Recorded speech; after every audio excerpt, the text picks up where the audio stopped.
Boa noite. Você vai ver no Brasil TV de hoje. Bombeiros do Paraná retiram 9 veículos que ficaram debaixo da lama num deslizamento de terra na BR-376. André Zanfonato. Equipes ainda trabalham para diminuir os riscos de novos deslizamentos na BR-376. Daqui a pouco eu volto aqui no Brasil TV com outras informações. O Ministério Público faz uma operação contra suspeitos de desvios milionários de uma cooperativa de laticínios na cidade gaúcha de Pelotas. Augustine Tim. Eric, o ex-diretor-presidente de uma cooperativa de laticínios, é suspeito de causar um prejuízo de 60 milhões de reais a produtores rurais de 45 municípios gaúchos. Daqui a pouco eu volto aqui no Brasil TV com mais detalhes dessa operação. A polícia do Pará prende 2 suspeitos das mortes de servidores da Prefeitura de Parauapebas. Márcio Santos. Eric, os suspeitos do duplo assassinato foram presos preventivamente no município de Sapucaia. Daqui a pouco eu volto aqui no Brasil TV com as informações desse caso. Mais de 1 quilo de skunk é descoberto dentro de uma encomenda nos Correios de Rio Branco. Eudérico Silva. Eric, a droga estava escondida dentro de uma panela de pressão e um cachorro de porcelana, que seriam enviados para Fortaleza. Daqui a pouco eu volto aqui no Brasil TV com mais detalhes sobre essa apreensão. A vacina contra a Covid é liberada em Alagoas para crianças de 6 meses a 2 anos sem comorbidades. Andréa Rezende. Eric, na mesma reunião, o grupo técnico-científico também voltou a recomendar o uso de máscaras em ambientes fechados aqui em Alagoas. Daqui a pouco eu volto aqui no Brasil TV com mais detalhes. Hoje é sexta-feira, 2 de dezembro, e o Brasil TV já está no ar.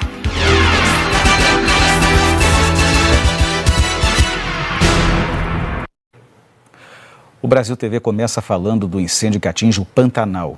O combate ao fogo já chega há 4 dias na divisa entre os estados de Mato Grosso e Mato Grosso do Sul. Os brigadistas tentam controlar também o fogo subterrâneo que queima as raízes das plantas. O IBAMA afirma que só nas últimas 24 horas surgiram 21 novos focos de incêndio. O Jaderson Moreira traz os detalhes. O incêndio já dura uma semana e os brigadistas do IBAMA trabalham há 4 dias. O local é de difícil acesso e fica a mais de 6 horas de barco partindo de Corumbá, em Mato Grosso do Sul. Os combatentes estão tentando conter o fogo subterrâneo, que se espalha por baixo da terra, atingindo raízes e restos de vegetação acumulada. Com a região seca por falta de chuva, as equipes ainda enfrentam dificuldades para encontrar água. O Parque Nacional do Pantanal fica na divisa dos estados de Mato Grosso do Sul e Mato Grosso, um importante corredor de biodiversidade, onde são encontradas diversas espécies de animais, como a onça-pintada. Nas últimas 24 horas, 21 focos foram registrados. Hoje, mais 6 brigadistas foram enviados para reforçar a equipe. A área queimada no Pantanal este ano passou de 372 mil hectares, segundo o Laboratório de Aplicações de Satélites Ambientais da UFRJ. De Corumbá, Jaderson Moreira para o Brasil TV. Bombeiros do Paraná já retiraram 9 veículos que ficaram debaixo da lama no deslizamento de terra na BR-376. As autoridades ainda buscam por desaparecidos e vão fazer uma vistoria na pista para analisar se é possível liberar a rodovia. O André Zanfonato atualiza os trabalhos. Olá, Eric. No 4º dia de buscas, as equipes de socorro afirmam que o trabalho já está bem avançado. A lama da pista no sentido Curitiba, da BR-376, já foi removida. Isso ajuda ainda mais o serviço no local. O governo do estado diz que amanhã uma vistoria deverá ser feita. A vistoria final está prevista para o início do sábado, amanhã de manhã. Os órgãos todos, ao final do trabalho que vai ser realizado no dia todo de hoje, eventualmente até durante a noite, amanhã de manhã vai haver uma vistoria para saber se a via tem condição de ser liberada. O governo do estado afirma que todos os veículos visíveis no deslizamento, 6 caminhões e 3 carros, já foram retirados. Eles estão no pátio deste posto da PRF para que os donos venham buscá-los. Ainda não há expectativa para a liberação das pistas da BR-376 para os motoristas. A orientação é que eles busquem rotas alternativas. Uma delas é a BR-277, no litoral do estado. Mas por lá, o motorista precisa passar por uma balsa de uma cidade para outra. E isso formou uma fila de cerca de 8 quilômetros nesta sexta-feira. Eric, volto com você. No estado vizinho, Santa Catarina subiu para 30 o número de cidades que decretaram situação de emergência. O Jean Halp tem mais detalhes. Oi, Eric. O governo do estado também decretou situação de emergência. Nas últimas 24 horas, felizmente, a chuva deu uma trégua e o momento agora é para limpar toda a sujeira e avaliar os prejuízos. A região mais atingida foi a Grande Florianópolis. Em Santo Amaro da Imperatriz, os moradores passaram o dia retirando o barro que tomou ruas e casas. Em alguns pontos da cidade, equipes trabalham para consertar postes caídos e estragos deixados pela correnteza do rio que transbordou. Em São João Batista, apesar de o nível do rio que corta a cidade ter baixado, ainda há alguns pontos de alagamento. Segundo a Epagre-Cirã, em algumas cidades não chovia tanto nesse período desde 2015. 3 pessoas morreram e uma continua desaparecida. Segundo o Corpo de Bombeiros, mais de 450 ocorrências foram atendidas em Santa Catarina desde quarta-feira. São 195 desabrigados e 882 desalojados em todo o estado. Volto com você, Eric.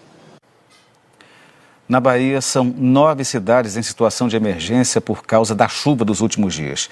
Em Itabuna, o rio está quase 6 metros acima do nível normal e uma ponte no centro da cidade precisou ser interditada ao trânsito.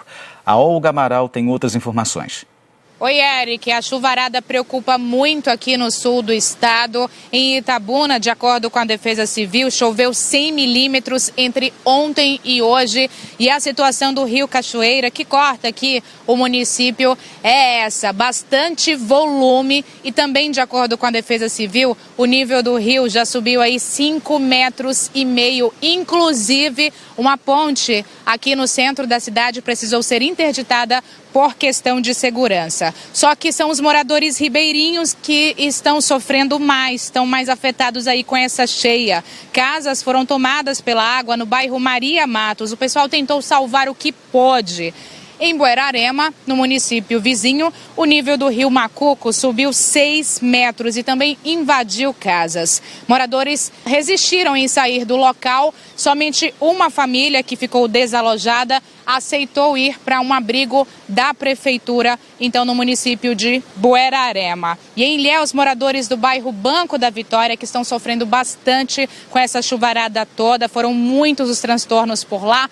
E no extremo sul do estado, a BR-101, uma das principais do Brasil, segue interditada porque a chuva abriu uma cratera na altura do quilômetro 670, entre Itagimirim e Itapebi. E essa cratera ela não começou ainda a ser consertada justamente por conta da chuva forte. Equipes do DENIT estiveram no local esta manhã e não conseguiram trabalhar por causa da chuva.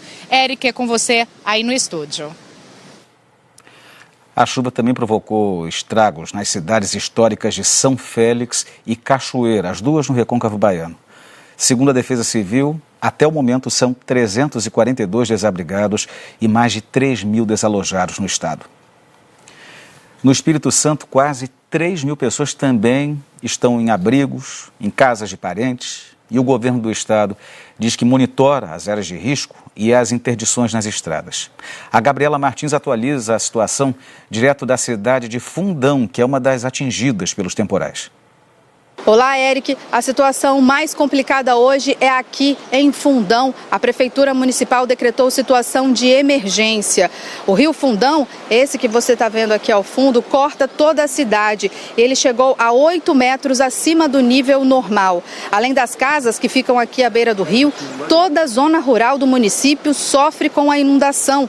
Algumas comunidades estão completamente isoladas. Nem mesmo a Defesa Civil conseguiu chegar. A unidade de saúde foi transferida para uma escola da cidade. Muitos moradores tiveram as casas tomadas pela água e perderam absolutamente tudo. Além disso, o fornecimento de água foi prejudicado. Em todo o estado, já são quase 3 mil pessoas fora de casa, segundo a Defesa Civil. Eric, é com você.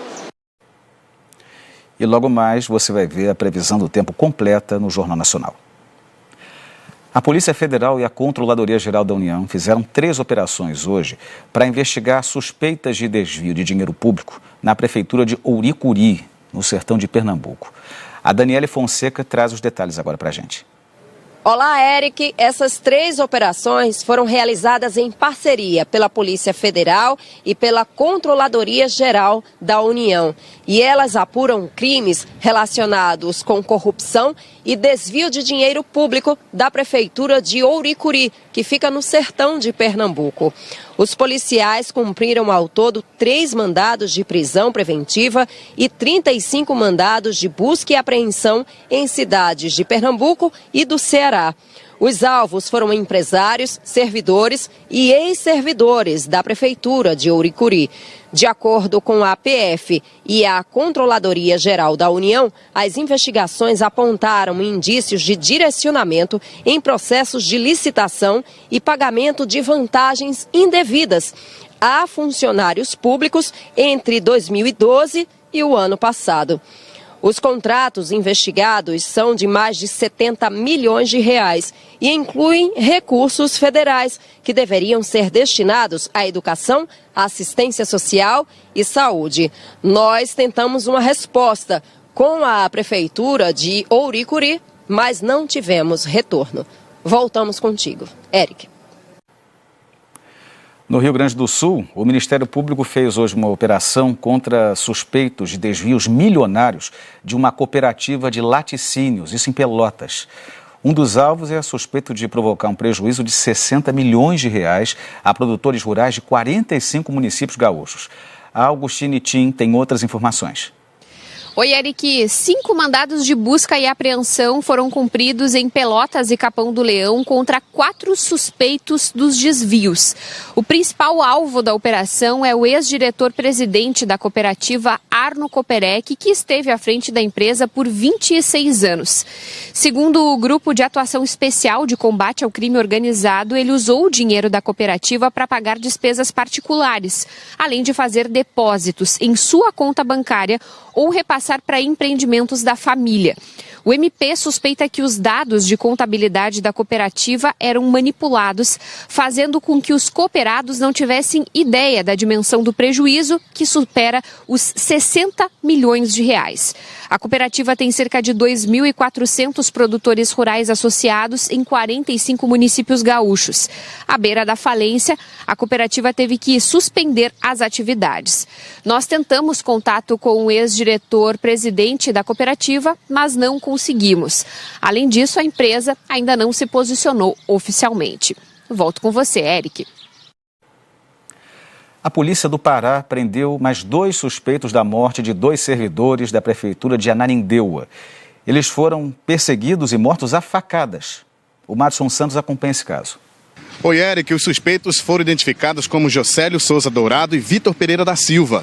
A polícia prendeu eles no município de Sapucaia, sul do Pará, 150 quilômetros de distância daqui de Parauapebas.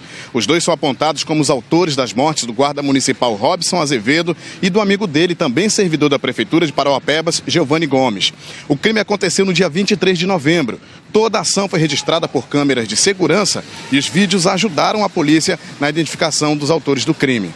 Um terceiro suspeito, identificado como Deusimar Barbosa Martins, de 29 anos, já havia sido preso pela Guarda Municipal logo após o crime. Ele foi localizado aqui em Parauapebas após uma denúncia anônima. Ainda não há informações sobre a motivação do crime e as investigações continuam em sigilo. Eu volto com você, Eric. Mais de 1 quilo de skunk foi apreendido pela Polícia Civil do Acre, no centro de distribuição dos Correios em Rio Branco. O Eudérico Silva conta onde que a droga estava escondida.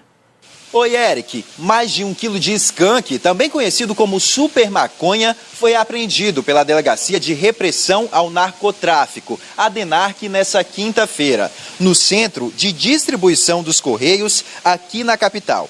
Só que esse entorpecente estava escondido dentro de uma panela de pressão e de um cachorro de porcelana. A droga, segundo a DENARC, seria enviada para Fortaleza, no Ceará. Quem ajudou a encontrar o material foi um cachorro policial que farejou dentro das encomendas. A polícia disse que as investigações continuam para tentar descobrir quem enviou a droga e a pessoa que receberia a encomenda. Até o momento, nem quem enviou, nem quem receberia a droga foram presos. A seguir, o CENIPA divulga o relatório preliminar sobre a queda de um helicóptero que matou um dos ocupantes no Tocantins. Betânia Souza. A aeronáutica divulgou que havia mau tempo na hora da queda do helicóptero. Daqui a pouco, o Brasil TV traz os detalhes do relatório do acidente.